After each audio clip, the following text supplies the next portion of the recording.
Hello guys, welcome back on Foma educational hub.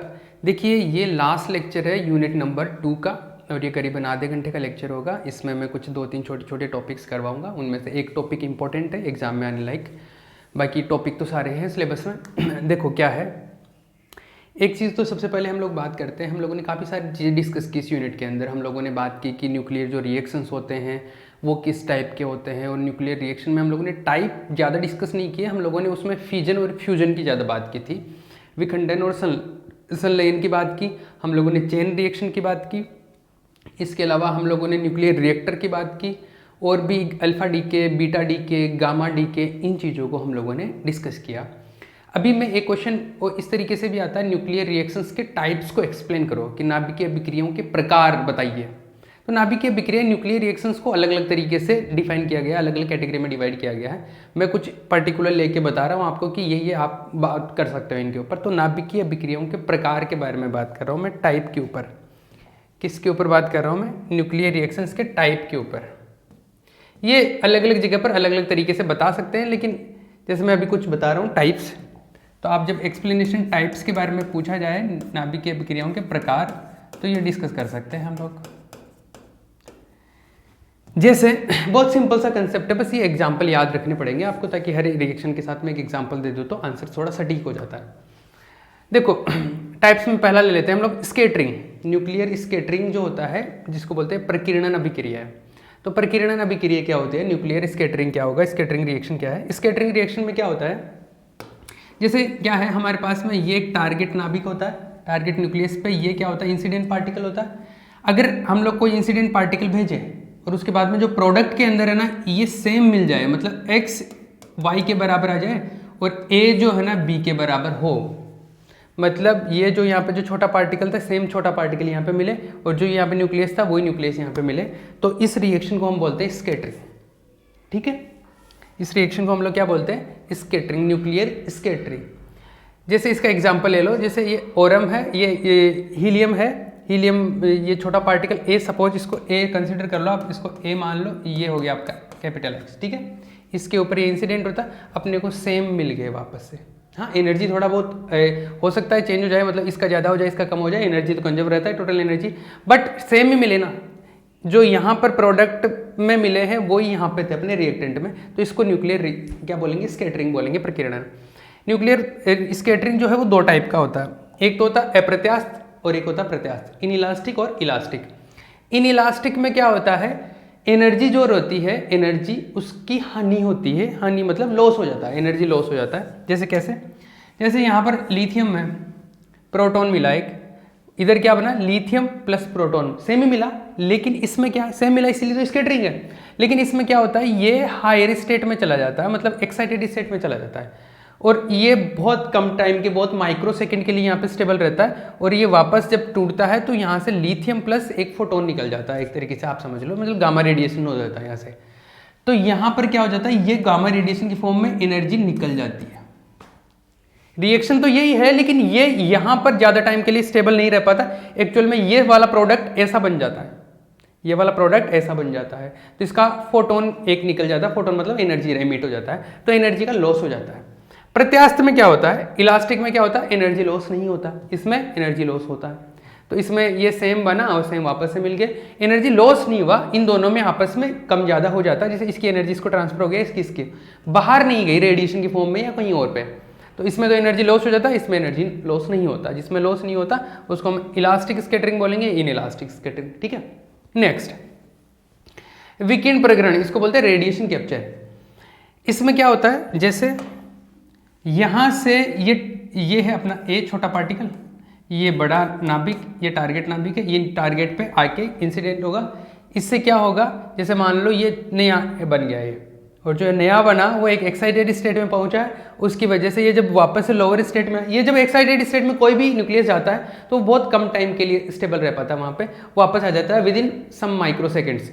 तो वापस जब यहाँ पर आएगा तो एक फोटोन निकलेगा, मतलब यहाँ पर रेडिएशन हो जाता है फोटोन का। तो इस तरीके से अगर कोई रिएक्शन होता है कि जो टारगेट न्यूक्लियस है उससे कोलैब करके ये हायर स्टेट में, एक्साइटेड स्टेट में चला जाता है और फिर डाउन में आता है, तो यहाँ पे क्या होता है, रेडिएशन हो जाता है। तो इस टाइप की रिएक्शंस को हम बोलते हैं रेडिएशन कैप्चर या प्रकीर्णन प्रकीर्णन। राइट। नेक्स्ट, नाभिकीय विखंडन, ये तो जानते हैं हम लोग बिल्कुल, इसके बारे में तो काफ़ी सारी चीज़ें डिस्कस कर चुके हैं। ये विखंडन हो गया, मतलब बड़ा न्यूक्लियस छोटे लाइट न्यूक्लियाई के अंदर ब्रेक हो जाता है, बड़ा नाभिक हल्के नाभिकों में टूट जाता है, इसको हम बोलते हैं नाभिकीय विखंडन। ये तो हम लोग डिस्कस कर चुके हैं इसको डिटेल में। एक संलयन, नाभिकीय संलयन फ्यूजन रिएक्शन, ये भी हम लोग जानते हैं कि छोटे न्यूक्लियाई मिलके बड़ा न्यूक्लियस बना लेते हैं। जैसे 4 1H1 है, 1H1 जो है 4 प्रोटियम मिला के हम लोगों ने एक हीलियम बना लिया, मतलब एक अल्फा पार्टिकल बना लिया, और ये छोटे साथ में बीटा पार्टिकल वगैरह मिल गए, गामा मिल गए, और इस तरीके से। बट ये छोटे से अपने पास बड़ा नाभिक बन गया, इसको हम लोग क्या बोलते हैं, फ्यूजन रिएक्शन, राइट। ये तो फ्यूजन तो हम लोग पहले डिस्कस कर चुके हैं। ये 2 रिएक्शन और देख लो, इनको स्ट्रिपिंग रिएक्शन बोलते हैं। ये दोनों कैसे रिएक्शन है, इनको बोलते हैं स्ट्रिपिंग रिएक्शंस। एक को हिंदी में बोलते हैं अंशग्रहण, एक को हिंदी में बोलते हैं अंशहरण, इनको स्ट्रिपिंग रिएक्शंस बोलते हैं। इसमें क्या होता है, जैसे ये अपना न्यूक्लियस है, बड़ा न्यूक्लियस, इस पर ये छोटा पार्टिकल ए इंसिडेंट करवाया, तो क्या होता है, ये जो है कुछ यहाँ से प्रोटॉन और न्यूट्रॉन ऐड कर लेता है खुद, इसमें से इसमें आ जाते हैं, जिससे ये वाला जो पार्टिकल है वो इस तरीके से दूसरे पार्टिकल में कन्वर्ट हो जाता है। मतलब ये कुछ प्रोटॉन और न्यूट्रॉन ले लेता है, ठीक है। तो इसको हम बोलते हैं अंशग्रहण, स्ट्रिपिंग है दोनों ही। दूसरे वाले स्ट्रिपिंग में क्या होता है, ये वाला कुछ प्रोटॉन या न्यूट्रॉन इसको दे देता है, ये इसको दे दिया तो देखो क्या हो गया, एक यहाँ पर न्यूट्रॉन कम हो गया, एक कम हो गया ना, एक तो एक न्यूट्रॉन कम हो गया। और यहाँ पर क्या कर रहा था, ये यहाँ पर इसमें एक प्रोटॉन बढ़ गया और 2 न्यूट्रॉन बढ़ जाते हैं, तो ये यहाँ से, तो इसमें तो ये दे देता है, सॉरी इसमें तो लेता है और इसमें देता है, मतलब प्रोवाइड करा रहा है, इसको एमिट कर रहा है। तो ये जो यहाँ से एमिट करेगा वो ये ले लेगा, तो देखो कॉपर 64 में कन्वर्ट हो गया, तो इसने जो दिया वो इसके पास चला गया, ठीक है। तो ये दोनों एक दूसरे के क्या है, काइंड ऑफ ऑपोजिट है, एक तरीके से बात करें तो। अंशग्रहण और अंशहरण स्ट्रिपिंग रिएक्शंस बोलते हैं इनको, राइट। नेक्स्ट देखिए, एक्जोथर्मिक और एंडोथर्मिक, ये बहुत डिस्कस कर चुके हैं हम लोग इसके बारे में। ऊष्माक्षेपी, जिसमें ऊष्मा निकलती है, जिसमें एनर्जी एमिट होती है, मतलब ये जो एनर्जी है Q, इसमें Q क्या है, पॉजिटिव है एक तरीके से, ठीक है। और जिसमें Q की जरूरत पड़ती है, मतलब Q नेगेटिव आता है, Q नेगेटिव है जिसमें, उसको हम क्या बोलते हैं, ऊष्माशोषी, एंडोथर्मिक, ये एक्जोथर्मिक। ये रिएक्शंस भी पहले हम लोग डिस्कस कर चुके हैं। इस तरीके से रिएक्शंस को टाइप में डिवाइड कर देते हैं। ये टाइप्स है ना, अपने हिसाब से हम लोग बना लेते हैं, मतलब आपकी किसी बुक में देखोगे और में तो और तरीके से भी बनाए गए हैं, इसी को 8-7 रिएक्शन में कन्वर्ट कर दिया गया, तो अलग अलग तरीके से बना सकते हैं। इनमें से मोस्ट ऑफ अगर आपको याद रह जाती तो अच्छी बात है। इसमें बस एक चीज़ ध्यान रखना, जब भी आप रिएक्शन बता रहे हो ना, उसके साथ में एक एग्जाम्पल देना, क्योंकि बिना एग्जाम्पल के, जैसे क्या है कि इसका डेफिनेशन तो कोई बहुत डिफिकल्ट चीज़ तो है नहीं, बिल्कुल थ्योरी सी है, और थ्योरी के अंदर मार्क्स लाने हैं तो हमारे को एग्जाम्पल वगैरह या थोड़ा सटीक वे में बात करनी पड़ती है, अदरवाइज हम लोग कहानी के जैसे लिख देते हैं तो उसमें मार्क्स कम मिलते हैं। तो इसमें क्या है, एग्जाम्पल देना ये रिएक्शंस के, वो हो जाएगा। ये इसमें कुछ ज़्यादा समझने का कंसेप्चुअल तो है नहीं, सिंपल सी बातें हैं, राइट। चलो एक नेक्स्ट टॉपिक करते हैं, एक टॉपिक और डिस्कस कर लेते हैं हम लोग। एक नहीं, 2 छोटे छोटे टॉपिक है। एक है, देखो ये इंपॉर्टेंट है, मैं बता रहा हूँ, जो आया हुआ भी है, न्यूट्रिनो परिकल्पना, छोटा सा टॉपिक है, न्यूट्रिनो हाइपोथेसिस।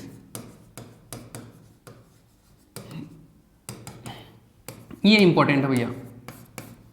देखो क्या है न्यूट्रिनो परिकल्पना, क्या है, न्यूट्रिनो एक पार्टिकल होता है, क्या है, जैसे बीटा डीके हो रहा था ना, बीटा डीके, तो बीटा डीके के अंदर क्या है, जो अपने पास में जो रिएक्शन मिल रही थी वो रिएक्शन वैलिड रिएक्शन नहीं होती है। कैसे, जैसे बीटा डीके होता है, तो बीटा डीके 2 टाइप का होता है, एक तो पॉजिटिव बीटा डीके, एक नेगेटिव बीटा डीके। तो उन दोनों में, एक में तो न्यूट्रॉन प्रोटॉन में कन्वर्ट होता है, एक प्रोटॉन न्यूट्रॉन में कन्वर्ट होता है। बीटा डीके वाला आपको कंसेप्ट पहले हम बता चुका हूँ मैं। तो एक में तो क्या होता है, जैसे न्यूट्रॉन रहता है, न्यूट्रॉन प्रोटॉन में कन्वर्ट होता है, तो इधर चार्ज 0 था तो इधर भी 0 होना चाहिए, तो पॉजिटिव एक नेगेटिव चार्ज भी आ जाता है, मतलब माइनस का, ठीक है। और इसके साथ में क्या होता है, इसके साथ में आता है, कुछ नहीं आता, ऐसे बनाया था हम लोगों ने।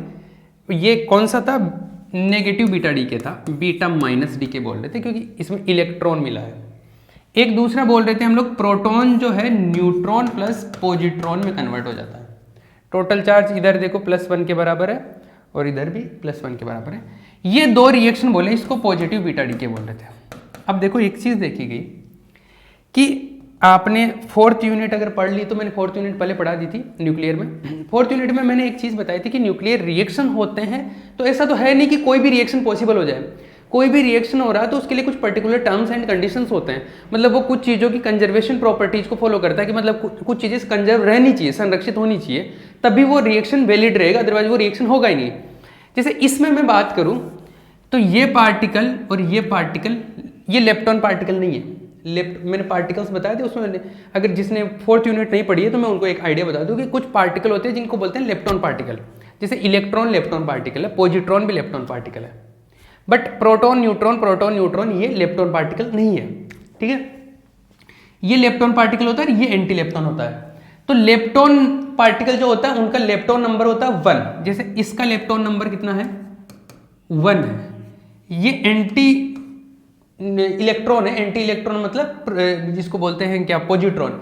इसका लेप्टॉन नंबर जो होता है -1 होता है। ये लेप्टॉन नंबर है नहीं, ये लेप्टॉन पार्टिकल है नहीं, तो इसका लेप्टॉन नंबर कितना है? 0 है, और इसका भी लेप्टॉन नंबर कितना है? 0 है। इसका भी लेप्टॉन नंबर 0 और इसका भी लेप्टॉन नंबर 0। अब देखो कोई भी रिएक्शन होती है तो वो वैलिड रहती है अगर लेप्टॉन नंबर कंजर्व रहता है, तो लेप्टॉन नंबर रिएक्शन से पहले और बाद में बराबर होना चाहिए। अब आप इसमें देखिए, इधर रिएक्शन से पहले टोटल लेप्टॉन नंबर 0 है, इधर 1 आ गया, तो लेप्टॉन नंबर बराबर नहीं है ना, इधर 0 तो इधर भी 0 होना चाहिए। इसमें भी देखो, इधर 0 है टोटल लेप्टॉन नंबर, इधर 0 -1, टोटल कितना हुआ? -1 हो गया लेप्टॉन नंबर, तो यहाँ पे भी लेप्टॉन नंबर कंजर्व नहीं है, तो लेप्टॉन संख्या का संरक्षण नहीं हो रहा, जबकि रिएक्शन वैलिड होने के लिए लेप्टॉन नंबर कंजर्व होना चाहिए। इसका मतलब यहाँ पे कुछ प्रॉब्लम है, तो फिर तो बीटा डीके पॉसिबल ही नहीं है। या फिर बीटा डीके पॉसिबल है तो इसके साथ में कोई ऐसा पार्टिकल और मिलना चाहिए ताकि अपना ये कंजर्व हो जाए, ऐसा होना चाहिए। इसी थॉट प्रोसेस में चलते हुए उन्होंने बोला कि देखो यार, लेप्टॉन नंबर कंजर्व होना चाहिए यहाँ पे, क्योंकि बीटा पार्टिकल तो मिल रहा है, इसका मतलब है कि रिएक्शन तो हो रही है, बट यहाँ पर कोई और पार्टिकल भी मिल रहा होगा जिसकी वजह से ये रिएक्शन वैलिड हो जाए और लेप्टॉन नंबर कंजर्व हो जाए। तो उसके लिए यहाँ पर माना गया कि क्या है, यहाँ पर एक ऐसा पार्टिकल और मिलता है जिसका मास ऑलमोस्ट 0 हो। ये 0 हो क्योंकि इधर मास तो कंजर्व कर रहा है, तो मास 0 होना चाहिए और उस पर चार्ज भी 0 होना चाहिए, क्योंकि चार्ज भी देखो कंजर्व है। तो एक ऐसा पार्टिकल मिलना चाहिए, उस पार्टिकल को हमने बोला न्यूट्रिनो। क्या बोला उसको बोला न्यूट्रिनो। अब देखो न्यूट्रिनो पार्टिकल जो है, न्यूट्रिनो जो पार्टिकल है, यहां पर एक पार्टिकल मिला जिसको बोलेंगे न्यूट्रिनो, क्योंकि न्यूट्रिनो का जो लेप्टॉन नंबर होता है वो होता है +1। कितना होता है न्यूट्रिनो का? +1 होता है लेप्टॉन नंबर। लेप्टॉन नंबर मैंने यूनिट नंबर 4 में पार्टिकल वाले चैप्टर में पढ़ाया है, तो जिसने नहीं पढ़ा वो वहां से पढ़ लेना, बाकी इतना ज़्यादा है नहीं है यहाँ पे काम में आने वाला, उसमें मैं रेफरेंस दे रहा हूँ। जिनने नहीं पढ़ा वो भी समझ लीजिए। ये एक पार्टिकल और होना चाहिए। क्यों होना चाहिए? क्योंकि रिएक्शन सेटिस्फाई नहीं होगी, फिर तो बीटा डीके पॉसिबल ही नहीं है, और जबकि प्रैक्टिकल एक्सपेरिमेंटली तो देखा गया बीटा डीके होता है। इसका मतलब ये कंजर्व होने के लिए यहाँ पे कोई पार्टिकल होना चाहिए जिसका मास 0 होना चाहिए, चार्ज भी 0 होना चाहिए, क्योंकि चार्ज 0 नहीं हुआ, मास 0 नहीं हुआ तो ये बाकी चीज़ों को डिस्टर्ब कर देगा। तो चार्ज भी 0 होना चाहिए, मास भी 0 होना चाहिए, और लेप्टॉन नंबर इसका +1 होना चाहिए अगर यहाँ पे आ रहा तो, ताकि +1 और -1 होकर 0 हो जाए, इधर भी 0 तो कंजर्व हो जाए। तो जो ये पार्टिकल इसको बोलते हैं न्यूट्रिनो। क्या बोलते हैं? न्यूट्रिनो।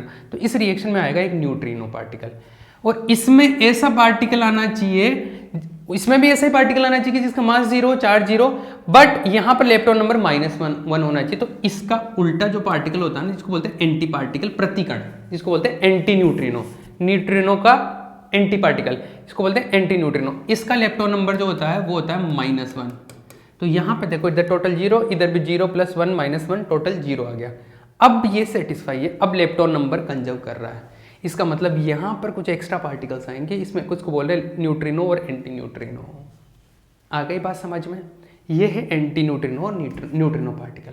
तो बीटा डीके को पॉसिबल करवाने के लिए हमारे पास में बीटा डीके में क्या होता है, बीटा पार्टिकल्स के साथ में मासलेस और चार्जलेस, मतलब आवेशहीन और द्रव्यमानहीन कण प्राप्त होते हैं, जिसको हम लोग एक को न्यूट्रिनो एक को एंटी न्यूट्रिनो बोलते हैं। आ गई बात समझ? ये है भैया, इन तो जनरली क्या होता है, न्यूट्रिनो की परिकल्पना मतलब न्यूट्रिनो हाइपोथेसिस क्या है, बीटा रिएक्शन के सॉरी बीटा डीके के अंदर, बीटा क्षय के अंदर अपने को क्या मिलता है, कुछ एक्स्ट्रा पार्टिकल भी मिलते हैं जिनका मास जीरो होता है, चार्ज भी जीरो होता है, इनको न्यूट्रिनो और एंटी न्यूट्रिनो बोल रहे हैं। ये है न्यूट्रिनो का हाइपोथेसिस। अब यहाँ पर न्यूट्रिनो की कुछ प्रॉपर्टीज भी हम लोग डिस्कस कर लेते हैं, जैसे कुछ प्रॉपर्टी डिस्कस कर लेते हैं, जैसे मास क्या हो गया, जीरो हो गया, मतलब द्रव्यमान शून्य हो गया। दूसरी चीज़ इसका चार्ज जो है, चार्ज इज ऑल्सो जीरो, मास भी जीरो है, चार्ज भी जीरो है, राइट। आगे बात करें और भी कुछ चीज़ें डिस्कस कर लेते हैं।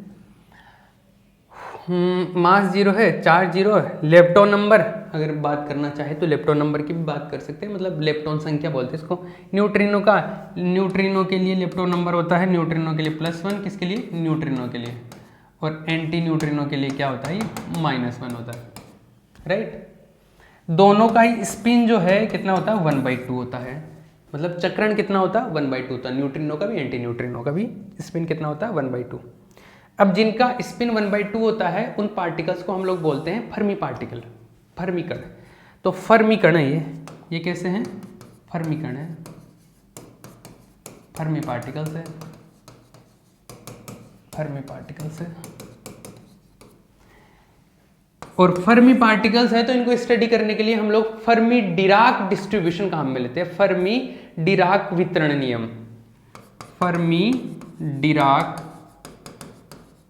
डिस्ट्रीब्यूशन थ्योरी जो है वो काम में लेते हैं। एक डिस्ट्रीब्यूशन थ्योरी है, एक वितरण नियम है जिसके हिसाब से इनको स्टडी किया जाता है, वो फर्मी और डिराक दो लोगों ने मिलकर दिया था। इसको शायद काफ़ी पहले भी आपने डिस्कस किया होगा काफ़ी बार, फर्मी डिराक वितरण। इसके हिसाब से इस चीज़ को हम लोग क्या करते हैं, डिस्कस करते हैं। और भी कुछ, हाँ एक पॉइंट और लिख लो, देखो जो न्यूट्रिनो होता है उसमें जो स्पिन होता है, जैसे स्पिन की डायरेक्शन अगर ये है, स्पिन की, न्यूट्रिनो की स्पिन की डायरेक्शन अगर ये है तो इसका जो मोमेंटम होता है, संवेग, उसका डायरेक्शन उल्टा होता है।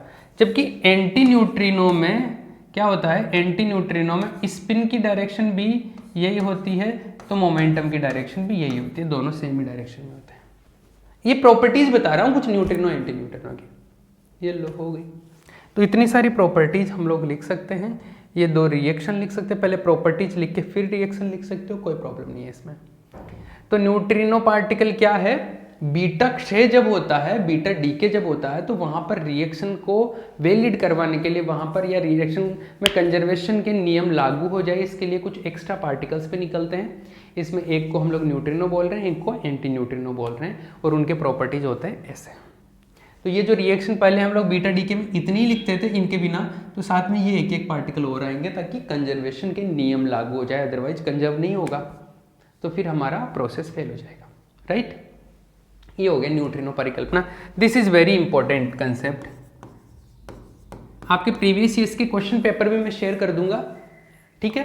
तो प्रीवियस ईयर के क्वेश्चन पेपर में भी देख सकते हो आप इसका, ये वाला और अभी जो पहले वो जो रिएक्शन वाला करवाया था ना, वो मतलब उसमें भी लिखे हुए हैं वो चीज़ें, मतलब अच्छे वे में, उसमें नोट्स के वे में लिखा हुआ है। प्रीवियस ईयर के क्वेश्चन पेपर में, सोल्ड पेपर में भेज दूंगा आपको, हिंदी मीडियम इंग्लिश मीडियम दोनों, तो उसमें भी देख सकते हो आप, ठीक है। और ये थ्योरी उसके अंदर भी मिल जाएगी, सेम थ्योरी, ठीक है। शायद ये नोट्स के अंदर है नहीं ये वाला पार्ट, मतलब है लेकिन वो इस वे में नहीं है, जिस तरीके से क्वेश्चन पूछा जाता है उस वे में है नहीं, तो आप ये ध्यान रख सकते हैं यहाँ से ये चीज़, ठीक है। If you want to write it you can also write, ठीक है। चलो एक और लास्ट एक बात और बता देता हूँ, फिर हम लोग खत्म करेंगे। छोटा सा एक थ्योरी है, ये है, ये वैसे एक ही बार पूछा गया है, Geiger Nuttall theory, Nuttall law इसको बोलते हैं, हिंदी में बोलते हैं गाइगर नटल नियम। क्या है देखो, ये नियम ये बोलता है कि जैसे मान लो कोई नाभिकीय विखंडन हो रहा है, न्यूक्लियर फिजन रिएक्शन हो रहा है, और फिजन रिएक्शन ऐसा हो रहा है कि उनमें अल्फा पार्टिकल निकलते हैं, मतलब जिनमें अल्फा पार्टिकल उत्सर्जित होते हैं, उन न्यूक्लियर फिजन की बात कर रहा हूँ, उन नाभिकीय विखंडन अभिक्रियाओं की बात कर रहा हूँ जिसमें अल्फा पार्टिकल निकलता है। अब अल्फा पार्टिकल जब बाहर आता है तो एनर्जी भी बाहर आती है, क्योंकि विखंडन में ऊर्जा मुक्त होती है, हम लोग पहले डिस्कस कर चुके हैं। तो एनर्जी एमिट होती है। अब कुछ में एनर्जी ज़्यादा एमिट होती है, कुछ में एनर्जी कम एमिट होती है। जैसे मान लो कोई रिएक्शन हो रही है, जैसे कोई रिएक्शन हो रही है, कुछ भी मैंने लिया यहाँ पे कोई कुछ रिएक्शन हो रही है, यहाँ पे Y बन गया और यहाँ पे कुछ पार्टिकल बन गया और साथ में ये Q रिएक्शन मिल गई। यहाँ पे अल्फा पार्टिकल वालों की बात कर रहा हूँ मैं, कि जिसमें अल्फा पार्टिकल एमिट हो, जैसे मान लो अल्फा पार्टिकल, ऐसा कोई रिएक्शन है।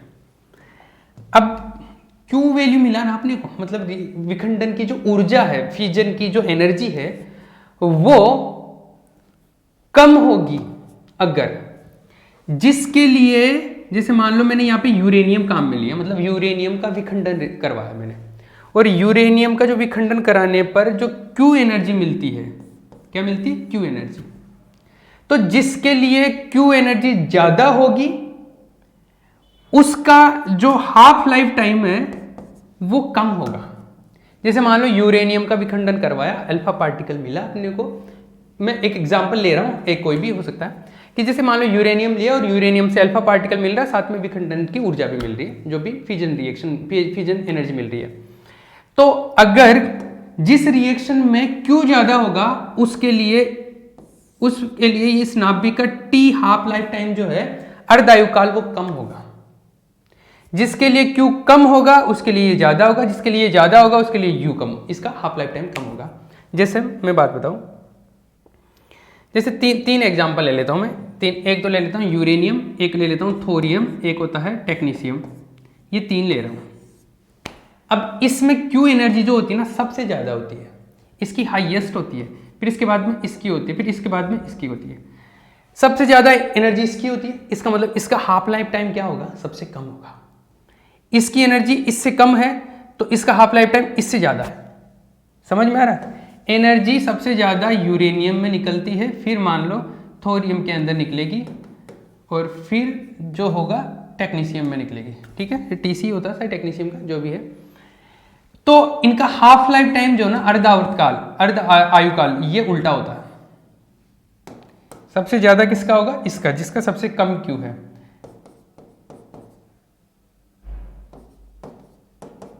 ये TC के लिए, ये थोरियम के लिए और ये यूरेनियम के लिए, ये होता है। ये है क्या, कौन सा नियम?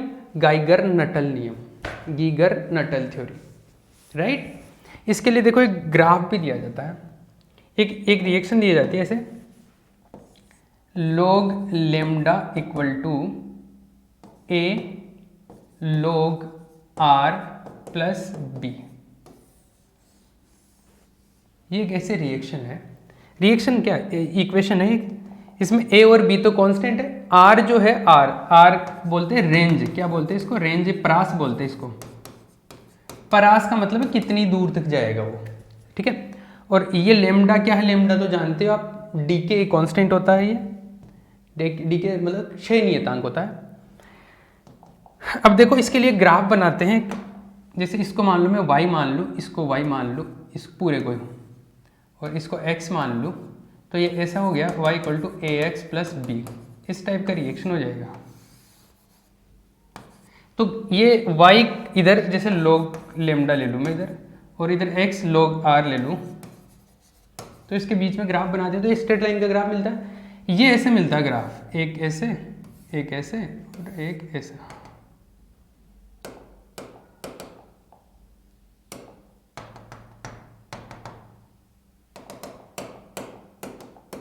एक सेकंड, ये पैरेलल लाइंस मिलते हैं। ये जैसे यूरेनियम के लिए है, ये थोरियम के लिए है, और ये किसके लिए है? ये टेक्नीशियम के लिए। अब देखो किसी भी पर्टिकुलर पॉइंट पे चेक करना चाहूँ, जैसे मान लो मुझे इस पॉइंट पे चेक करना है, इस पॉइंट पे सबसे ज़्यादा लेमडा, लॉग लेमडा, जिसके लिए लॉग लेमडा सबसे ज़्यादा होगा उसके लिए लेमडा सबसे ज़्यादा, और लेमडा ज़्यादा होगा तो टी हाफ क्या होता है? कम होता है भैया। लेमडा ज़्यादा होता है तो टी हाफ क्या होता है? कम होता है। ये चीज़ तो आप लोग जानते होंगे, उल्टा होता है एक दूसरे का। तो जैसे किसी भी पर्टिकुलर जगह पे, जैसे यहाँ पे बात करो तो यहाँ पर यूरेनियम के लिए सबसे ज़्यादा है, फिर थोरियम के लिए सबसे ज़्यादा, उससे कम है टेक्नीशियम के लिए उससे, तो लेमडा यूरेनियम का सबसे ज़्यादा है। इसका मतलब जो टी हाफ लाइफ टाइम है वो यूरेनियम के लिए सबसे कम होगा, फिर इसका ज़्यादा होगा, फिर इसका ज़्यादा होगा।